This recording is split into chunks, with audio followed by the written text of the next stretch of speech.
પાટણની એચએનજીયુ સંલગ્ન કોલેજોમાં ચાલતા છબરડાને લઈને વિદ્યાર્થી નેતા યુવરાજસિંહે આજે યુનિવર્સિટીના વાઇસ ચાન્સલર પાસે પ્રાંતિજ કોલેજમાં ખુલ્લેઆમ થતી ચોરી, ભાસ્પા કોલેજમાં ચાલુ પરીક્ષાએ રીલ્સ બનાવી તેમજ થોડા દિવસો પહેલા એલએલબી સેમેસ્ટર 4ના 2025ના પેપરની જગ્યાએ 2024ના પેપર પરીક્ષા આપતા વિદ્યાર્થીઓને આપી દેવામાં આવતા હવે સત્તાધીશોની ભૂલના કારણે વિદ્યાર્થીઓ પર તેમને આપેલ પરીક્ષા બાબતે જોખમ ઊભું થઈ ગયું છે.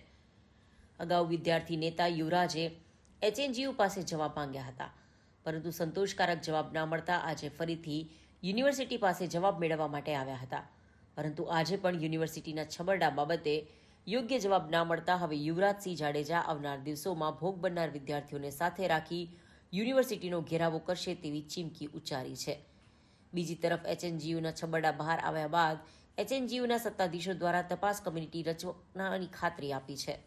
તેમજ આવનારા સમયમાં જે પણ કોલેજ કે એજન્સી દ્વારા ભૂલો કરવામાં આવી છે તે તમામની તપાસ કરીને રિપોર્ટ બનાવીને તેની પર યોગ્ય કાર્યવાહી કરવામાં આવશે તેવી પણ ખાતરી આપી છે.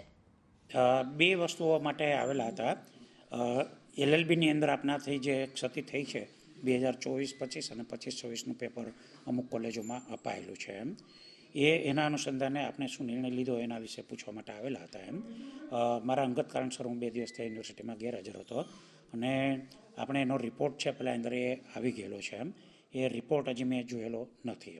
એ રિપોર્ટ જોઈને આપણે તરત જ એક્શન છે એ લેવાના છે. જે કોલેજની અંદર આ ઘટના બનેલી હતી એનું કેન્દ્ર આપણે એ જ દિવસે રદ કરી દીધેલું છે અને બાકીની જે પરીક્ષા હતી આપણે બીજા કેન્દ્રની અંદર પરીક્ષા લીધેલી છે. ભવિષ્યની અંદર પણ જો એ કેન્દ્ર આ પ્રકારની ગેરરીતિનો રિપોર્ટ આપણી પાસે હશે તો આપણે એના સામે ખરેખર એક્શન લેવાના જ છીએ. ઈઆરપીની બાબતની અંદર આપણી પાસે સ્પષ્ટ અભિપ્રાય કે અહેવાલ હજી મેં જોયો નથી એટલે મને ખ્યાલ નથી, પણ 3 જગ્યાએથી આ ભૂલ સંભવિત છે. એક છે પહેલાં અંદર એ ઈઆરપીએ 2024-25નું પેપર અપલોડ કરીને રાખેલું હતું તો એણે કયા કારણસર રાખેલું એનો પણ આપણે ખુલાસો એમને પૂછશું. બીજું એ કે ભાઈ પરીક્ષા નિયામક છે એમની પણ જવાબદારી છે કે આ 2024-25નું પેપર છે એ ત્યાં અપલોડ થયેલું હતું તો શા માટે ત્યાં રાખવામાં આવેલું એટલે એ બે વસ્તુ આપણને ક્લિયર થશે. રિપોર્ટ જે આવશે એ રિપોર્ટ પર આપણે તરત જ એક્ઝિક્યુશન કરવાના છીએ. એક મેટર એમની એ હતી અને બીજી મેટર છે એ ભાસ્પા માટેની હતી. એમને ઉગ્ર રજૂઆત નહીં પણ જે આપણે સેન્ટર માટે કર્યું એ આપણે તરત જ વિદ્યાર્થીનું નામ છે અહીંથી ડિલીટ કરી દીધેલું છે. એમને ત્યાંથી પણ ઉઠાડી મૂકવામાં આવેલો છે અને બાકીની જે કોલેજો છે એ કોલેજો વિશેની પણ એમની રજૂઆત છે. એ રજૂઆત અન્વયે આપણે પણ હવે એક કમિટી આપણે રચાયેલી છે જેણે 2025-26ની અંદર આપણી પાસે લગભગ 40 જેટલા સેન્ટર માટેની માગણી આવેલી હતી.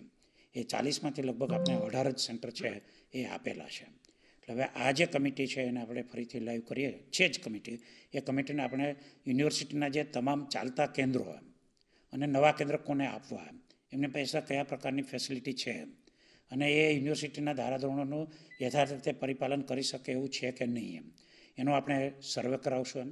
કમિટીને જો જરૂર લાગશે તો ઇન્ડિવિડ્યુઅલ જે કોલેજમાં એમને જવું હોય તો એ કોલેજમાં જઈને પણ એ તપાસ કરશે.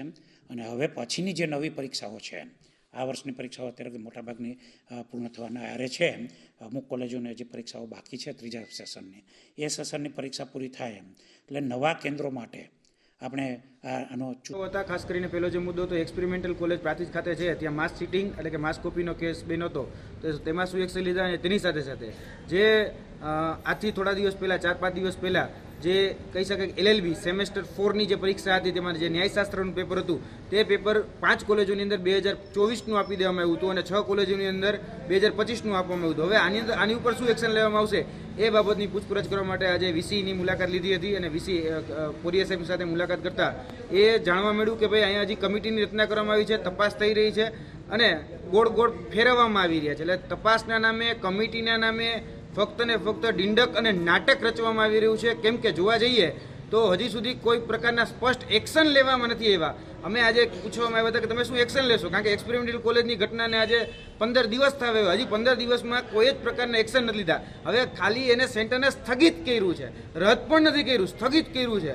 અને હજી સુધી એ સેન્ટરને શા માટે રદ કરવામાં નથી, કોને છાવરવામાં આવી રહે છે? કોલેજના સંચાલકો આમાં જોવા જઈએ તો માસ ચીટિંગમાં માથે ઊભા રહીને ચીટિંગ કરાવે છે, છતાં પણ એની ઉપર કોઈ એક્શન નહીં. બીજું કે એલએલબી જે સેમ 4નું પેપર હતું, એ એલએલબીના સેમ 4ના પેપરની અંદર જોવા જઈએ તો પેપરમાં જે એજન્સીને જે કામ સોંપવામાં આવ્યું હતું એ એજન્સીની દેખીતી રીતે ભૂલ દેખાય છે, તો ભાઈ એજન્સીને પણ છાવરવામાં આવે છે અને કમિટીના નામે ડિંડક કરવામાં આવે છે, કમિટીના નામે નાટક કરવામાં આવે છે.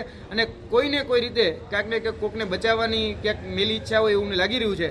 કારણ કે જે તે સમયે જોવા જાય તો 5 કોલેજોની ભૂલ તો એ સ્વીકારે છે, તો 5 કોલેજના સંચાલક ઉપર એક્શન શા માટે નથી લેતા? કારણ કે મુખ્ય રીતે તો સંચાલકની ભૂલ છે, કારણ કે જે તે સમયે પેપર આપવાનું હોય ત્યારે 2025નું છે કે 2024નું પેપર એ તપાસવાની જવાબદારી અહીંયાના કોલેજના પ્રિન્સિપાલની અને સુપરવાઇઝરની હોય. તો કોલેજ અને પ્રિન્સિપાલ જે કહી શકાય સુપરવાઇઝર હોય કે પ્રિન્સિપાલ, એ શું કુંભકર્ણ નિંદ્રામાં ઊંઘી રહ્યા હતા? આજે પ્રશ્ન પૂછવા માટે આવ્યા તો અત્યારે અમને કહેવામાં આવ્યું કે ભાઈ તપાસ ચાલુ છે, કમિટીની રચના કરી છે, અમારો કમિટી જે રિપોર્ટ સબમિટ કરશે એના ઉપરથી એક્શન લીધું, પણ ક્યારે એનો કોઈ હજી સુધી જવાબ નથી. હવે બાસ્પા ખાતેની જે ઘટના બની હતી એને તો 1.5 મહિનો થઈ ગયો, એમાં ફક્ત ને ફક્ત છોકરાને રિસ્ટ્રિક્ટેડ કરવામાં આવ્યો છે, બાકી એના સુપરવાઇઝર ઉપર કે કોલેજ ઉપર કે કોલેજના સંચાલક જે છે એની ઉપર હજી સુધી કોઈ એક્શન લેવામાં નથી. આજે અમે એ પણ વાત કરી કે બાસ્પા ખાતે જે મહર્ષિ દયાનંદ કોલેજ હતી ત્યાં વિદ્યાર્થી ચોરી કરતા પકડાયો હતો, અહીંયા રીલ બનાવતો પકડાયો હતો, તો તમે શું એક્શન લીધા? તો કે અમે એ વ્યક્તિને દૂર તો કર્યો, પણ સાહેબ વ્યક્તિને એકને દૂર કર્યો, આખી કોલેજમાં બધા જ લોકો ચોરી કરે છે, તો એની ઉપર તમે કેમ એક્શન લેતા નથી? એ કોલેજના સંચાલક ઉપર કેમ એક્શન લેતા નથી? સુપરવાઇઝર ઉપર કે એક્શન લેતા નથી? તો એવું કહેવાય કે તપાસ કમિટી રચના કરે,